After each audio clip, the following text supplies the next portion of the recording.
నితీష్ 2వ తరగతి ఎంపీపీఎస్ బలిజిపాళెం. ఈ అబ్బాయి 2వ తరగతి తెలుగు వాచకంలోని 3 పాఠాలు చదువుతాడు. అందరూ అభినందించండి. చదువు. సహకారం. అనగనగా ఒక అడవి. అడవిలో చాలా ఏనుగులు ఉన్నాయి. ఏనుగులు రోజు స్నానానికి నదికి వెళ్ళేవి. దారిలో ఏనుగుల కాళ్ళ కింద పడి చాలా ఎలుకలు చనిపోతుండేవి. ఇది ఎలుక రాజుకు చాలా బాధ కలిగించింది. అది ఏనుగుల రాజుతో మాట్లాడింది.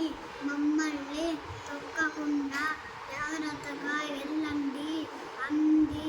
మీకు అవసరమైనప్పుడు సాయం చేశానంది.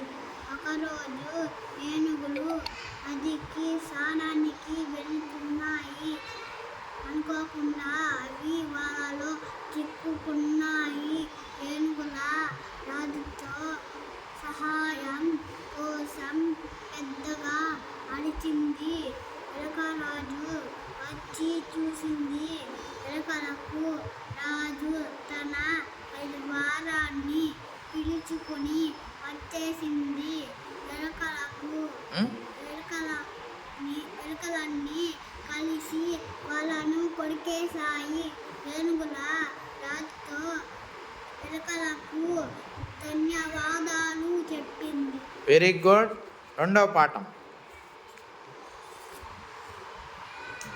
తొందరపాటు తెచ్చిన తంట. ఒకరోజు రామయ్య సోమయ్య సంతకు వెళుతున్నారు.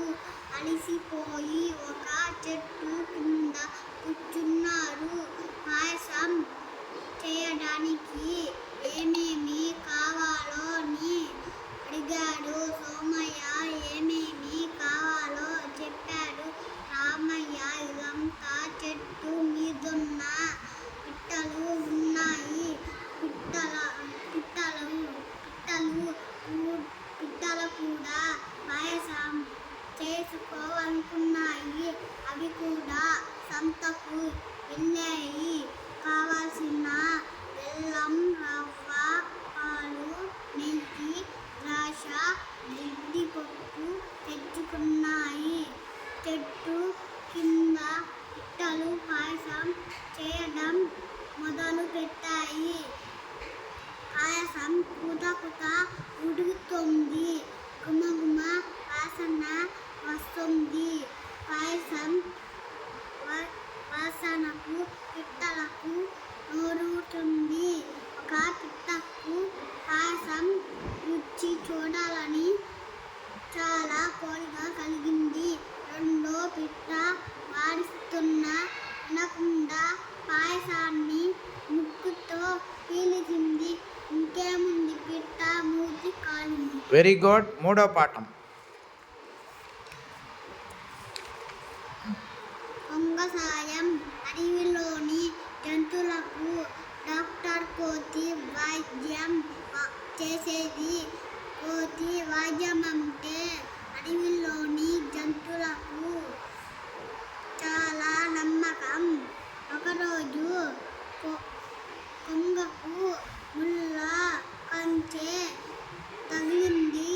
మెడకు గాయం అయ్యింది. కొంగ కోతి దగ్గరకు వెళ్ళింది. కోతి కొంగ గాయానికి మందు వేసింది.